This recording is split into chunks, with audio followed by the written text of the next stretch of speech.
반갑습니다. 자, 오늘은 우리 지난 시간에 거래의 결합관계와 거래의 종류를 표시해보는 내용에 대해서 공부를 했었죠. 자, 오늘은 이제 거래라고 하는 단어에 이어서 계정의 개념과 또 그 계정의 종류에 대해서 한번 살펴보도록 하겠습니다.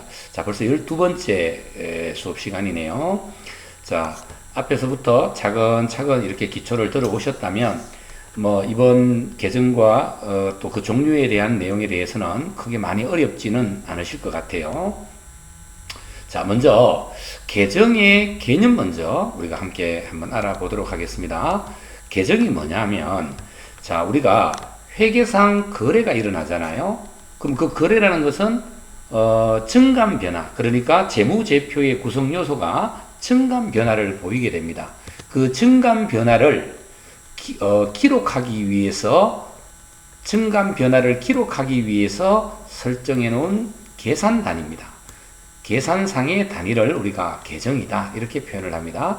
그래서 거래를 기록하기 위해 개별 단위로 그 거래에 의해 나타나는 자산, 부채, 자본, 수익, 비용의 증감 변화를 기록하기 위하여 설정한 계산 단위, 이렇게 여러분들이 기억을 하시면 되겠습니다. 계정이 계산 단위다. 무엇을? 증감 변화를 기록하기 위하여 만들어 놓은 계산 단위, 이걸 우리가 계정이다 이렇게 표현을 하고요. 이 계정은 크게 우리가 두 가지 양식으로 구분을 해서 볼 수가 있는데, 가장 먼저 표준식 계정이라는 게 있습니다. 우리 기업 회계 기준에서 가장 많이 사용하고 있는, 그리고 보편적으로 우리가 쓰고 있는 계정이 바로 표준식 계정이 되겠고요. 자, 그 다음에 이제 두 번째 찬액식이라는 계정이 있긴 합니다. 자, 우리는 이 표준식 계정을 사용을 한다. 자, 그런데 원칙은 표준식 계정을 쓰는 게 원칙이지만, 우리 학생들이 학습을 하는 데 있어서 이 복잡한 표준식 계정을 사용하기에는 조금 부담스럽습니다. 왜냐하면 양식이 조금 복잡하거든요. 그래서 우리가 학습 편의상, 우리 회계라는 공부를 처음 시작하는 분들의 그 부담을 좀 덜어주기 위해서 학습 편의상 약식 계정을 쓰게 됩니다.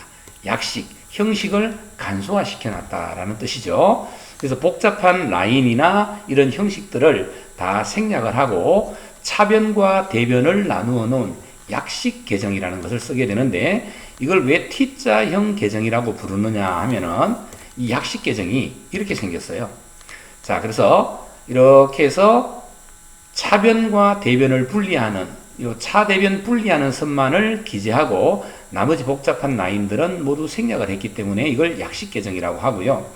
이때 이 T자형, 계정이 T자형으로 이렇게 생겼다고 해서 이걸 우리가 T자형 계정 또는 약식 계정 이렇게 표현을 하게 되는 겁니다.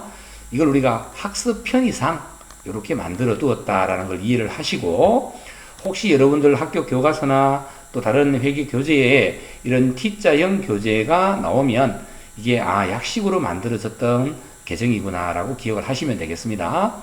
자, 이게 이제 계정이고요. 여기에 증감 변화를 기록하게 됩니다. 이때 이 계정에 붙여놓은 이름이 있습니다. 이 계정 위에 붙여놓은 이름을 우리가 계정 과목이라고 표현을 합니다.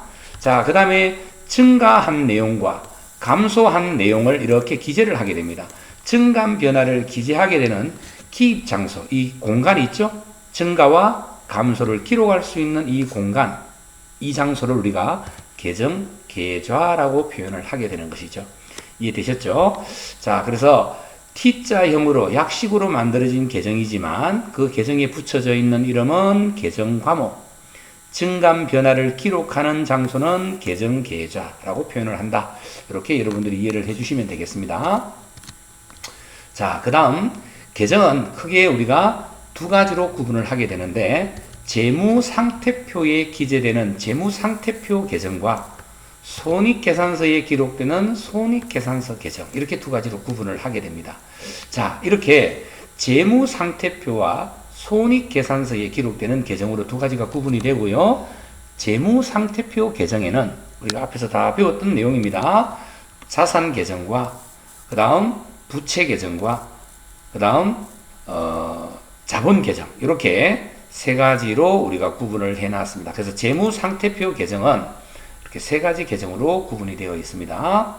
자, 자산 계정과 그 다음 부채 계정, 그 다음 자본 계정. 요거 세 가지가 재무상태표 계정이고요. 그 재무상태표 계정 중에 자산에는 우리가 앞에 2강인가요? 3강인가에서 공부를 했었죠. 현금, 뭐 당좌 예금, 바드름, 상품이나 비품 또는 미수금, 또 대여금, 뭐 이런 외상 매출금 이렇게 기재는 안 되어 있지만 이러한 계정들이 우리가 자산 계정이고요. 부채는 우리가 갚아야 될 빚이니까 단기 차익금, 외상 매입금, 그리고 또 지급어음이나 미지급금, 선수금 등이 있습니다. 그다음 자본에는 자본금이라는 계정이 있죠. 이렇게 해서 재무상태표에 기록되는 계정 세 가지. 그리고 재무상태표가 아닌 이제 손익계산서에는 수익계정과 비용계정으로 나누어지게 됩니다. 자, 수익계정은 영업을 통해서 벌어들인 돈이죠. 이자 수익, 그 다음에 임대료, 수수료 수익, 상품 매출이익, 그리고 배당금 수익. 그죠? 이렇게 구분을 하시면 되겠고요. 비용은 종업원한테 월급 주는 급여, 보험료, 통신비, 그리고 여비교통비, 수도광열비, 적대비, 또 뭐 복리후생비, 광고선전비 등 여러 개의 비용 계정들이 또 존재를 하게 됩니다. 자, 이렇게 해서 이제 우리가 계정을 구분을 하게 되고요.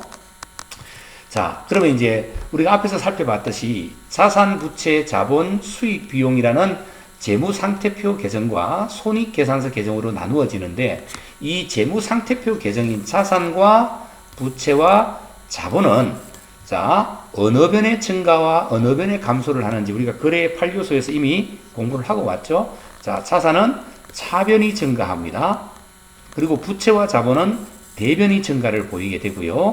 그 반대쪽에 감소를 바로 보이게 된다라는 사실 꼭 기억을 하시면 되겠습니다.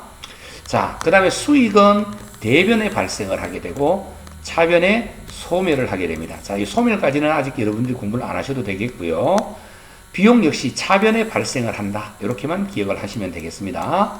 자, 그래서 자산과 부채와 자본은 차변의 증감 변화를 일으키게 되고 수익과 비용은 대변의 발생, 차변의 소멸을 보이게 된다라는 사실입니다. 자, 이렇게 해서 이제 우리가 증감 변화를 기록하게 되는데 그 증감 변화를 기록하기 위해서 만들어 놓은 것이 계정이다. 이렇게 기억을 하시면 되겠습니다. 자, 기초 다지기 문제를 한번 가볼까요? 자, 다음 빈칸에 알맞은 용어를 쓰시오. 거래를 기록하기 위하여 개별 단위로서 자산, 부채, 자본, 수익, 비용의 증감 변화를 기록하고 계산하기 위하여 설정한 계산상의 단위를 우리가 계정이라고 한다 그랬죠. 이게 계정입니다. 그리고 재무상태표 계정에는 자, 조금 전에 했죠. 재무상태표 계정에는 자산과 부채와 자본 그리고 손익계산서 계정에는 수익 비용이 있다. 이렇게 여러분들이 이해를 하시면 되겠고요. 자, 이때 계정 차변 또는 대변의 잔액이 발생하게 됩니다. 왜냐하면 증가와 감소하는 쪽이 서로 반대쪽이다 보니까 자, 그때 차변의 잔액이 발생하는 자, 차변의 잔액이 발생한다는 말은 차변이 증가하거나 차변에 발생하는 바로 자산과 비용 자산과 비용 계정은 차변의 잔액이 나타나게 되고요. 대변의 잔액이 발생하는 경우는 증가가 대변인 쪽, 그러니까 부채와 자본, 그리고 발생이 대변인 수익이죠. 이렇게 해서 대변의 잔액이 나타나는 계정은 부채와 자본, 그리고 수익 계정 등이 있다. 이렇게 여러분들이 이해를 하시면 되겠습니다. 다음 선택형 문제입니다. 자, 다음 계정 과목의 잔액 표시로 옳은 것은 자, 먼저 옳은 것입니다. 먼저 상품이라고 하면 자산이죠. 자, 상품은 자산인데 자산은 증가가 차변이고 감소가 대변이기 때문에 잔액은 항상 어느 변에? 차변에 남아야 된다 그랬죠. 그런데 대변의 잔액이 남아있기 때문에 1번은 틀렸습니다. 2번 지급어음은 부채에 해당이 되는 계정입니다. 부채인데 부채의 증가는 대변이죠. 차변이 감소하는 쪽이니까 잔액은 대변에 남게 됩니다. 그런데 차변에 기재가 되어 있기 때문에 2번 역시 틀렸습니다. 다음 통신비라는 계정은 비용에 해당이 되는 계정이죠. 비용. 자, 비용의 발생은 차변이죠. 차변에 잔액이 남게 되었으니까 정답은 3번이 정답이 되겠습니다. 차량 운반구 역시 자산이죠. 자산은 차변에 증가니까 잔액이 차변에 남아야 되는 것이고요. 임대료는 수익이니까 수익의 발생은 대변이죠. 대변에 잔액이 남게 되어야 됩니다. 그래서 틀렸어요. 자, 다음 계정에 대한 설명으로 옳은 것은 여비 교통비, 보험료, 이자 수익, 소모품은 손익계산서 계정에 해당된다. 자, 여비 교통비와 보험료, 이자 수익은 손익계산서에 해당이 되는 비용 계정, 수익 계정에 해당이 됩니다. 근데 여기 보면 소모품이라고 있죠. 이 계정은 자산 계정이니까 재무상태표 계정에 해당이 됩니다. 그래서 소모품 때문에 손익계산서 계정이라고 했던 내용은 틀린 것이 되겠죠. 자, 계정에 기입할 때 자산의 증가는 대변이 아니죠. 차변이고 자산의 감소는 대변이 되겠습니다. 반대가 됐네요. 2번 역시 틀렸습니다. 자산 계정, 비용 계정은 잔액이 항상 차변에 남습니다. 이것도 틀렸습니다. 차변에 남게 되고요. 그 다음에 손익계산서 계정에는 수익 비용인데 자산 부채 자본이라고 되어 있죠. 이거는 재무상태표 계정입니다. 이렇게 연결이 되어야 되는데 잘못 연결이 되었습니다. 4번 역시 틀렸죠. 3번도 틀렸고요. 정답은 5번이 되겠습니다. 거래가 발생하면 자산 부채 자본 및 수익 비용에 대하여 구체적인 항목을 설정하여 기록 계산 정리하는 단위를 계정이라고 한다. 계산 단위를 계정이라고 하죠. 이렇게 해서 5번의 설명이 옳은 설명이다. 이렇게 여러분들이 이해를 하시면 되겠습니다. 자, 오늘 12강에서는요. 계정 개념과 계정 분류에 대해서 한번 알아봤습니다.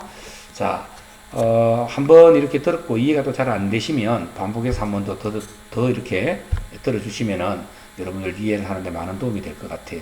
자, 오늘 12강 수고하셨고요. 다음 강의 때 또 뵙도록 하겠습니다. 자, 수고했습니다.